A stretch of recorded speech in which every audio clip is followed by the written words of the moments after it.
Welcome to Agba's Epic Tales. The title of today's story is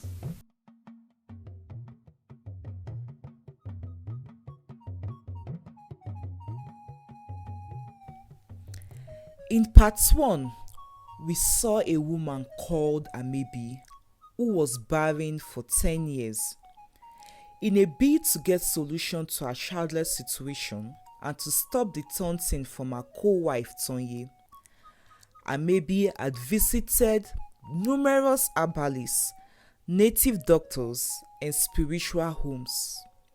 At last, she was able to bear a child, a beautiful daughter whom she called Ebiere.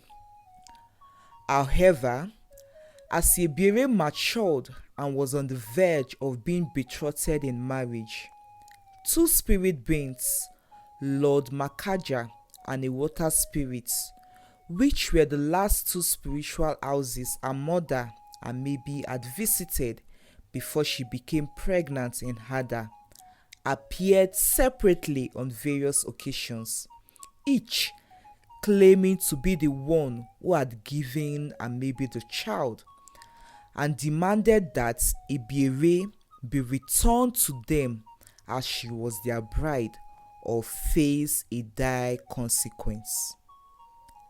The claim by each of the spirit being had put Amaebi in a big dilemma. If you missed the first part, check the link in the description box or click on the end screen of this video to watch. Now, let's continue with the story. The next morning, Amaebi visited Lord Makaja's shrine. She asked the spiritualists if there was something else she could do to offer to his god, as she was not ready to part with her child. The spiritualist told her that if giving back her child to Lord Makaja was what he wants, then that is what she must do. Amaebi left the spiritualist's home disappointed but determined not to give her child away. She visited the spiritualist of the water spirit again, and also the man said the same thing. Ebiere's frequent collapsing and losing consciousness led to Amasomo, the young man who had sought to marry her, withdrawing his proposal. He found it challenging to cope with the prospect of marrying a woman who frequently experienced such episodes. Many other young men also came to marry Ebiere, but every time the engagement ceremony was going on, Ebiere would pass out and go unconscious for the whole day. People started calling her an Ogbanje, like the Igbos would call such a child. Rumors started flying that she was no human but an evil spirit who is preparing to go back to her evil world. Ebiere, her father, was bothered. He wondered if all they say about his beloved daughter was true. Amaebi was also sad and more confused. She knew she was the one behind her daughter's misfortune. Ebiere was even more depressed. She also wondered why she passed out. Lately, every time in her sleep, she sees different unknown beings beckoning on her to come with them. But every time Ebiere tells her mother about her dream, her mother would tell her that it was only her imagination and not to be taken seriously. One day, Ebiere, tired of the humiliation, called his wife and threatened to kill her if she did not tell him the truth about their child. Amaebi, out of fear, told her husband everything, from how she went to the juju men and how she had a negotiation with Lord Makaja and the water spirits. Ebiere was angry and shocked at the revelation from his wife. He was ready to let go of such an evil child as that was what he now calls Ebiere, and also to send his first wife away and out of his home as a way of cleansing and warding off the evil. But he was also confused. Who amongst the spirit being really owns Ebiere? He would not want to give Ebiere to the wrong one and incur the wrath of the god. The days that followed, Ebiere visited various juju men to help him with a solution to his problem. Amaebi also did the same thing, but none of the juju men could help. Ebiere kept passing out and losing consciousness. One evening, in the calm ambience of Ebire's compound, which had become notably quiet due to the recent events involving Ebiere, a young man arrived. He introduced himself as Agada. He was from another village. Before that day, he had seen Ebiere twice during his business trip to their village. He liked her and was ready to marry her when he had asked and was told that she was no man's wife. But again, he was advised against marrying her because of the issues with her. However, Agada was determined and was sure that he could stop whatever was causing Ebiere to pass out. And so, he had decided to visit Ebiere's home and let them know of his intention.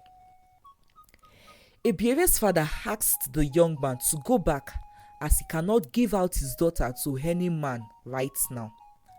But Agada was insistent and said that he knew about the issue with her and was ready to help if only they would allow him to, and if they also promised to give Ebiere to him as his wife.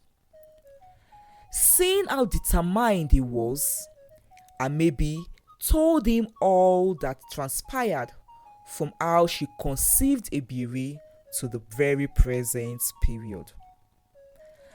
Agada was from a descendant of powerful people.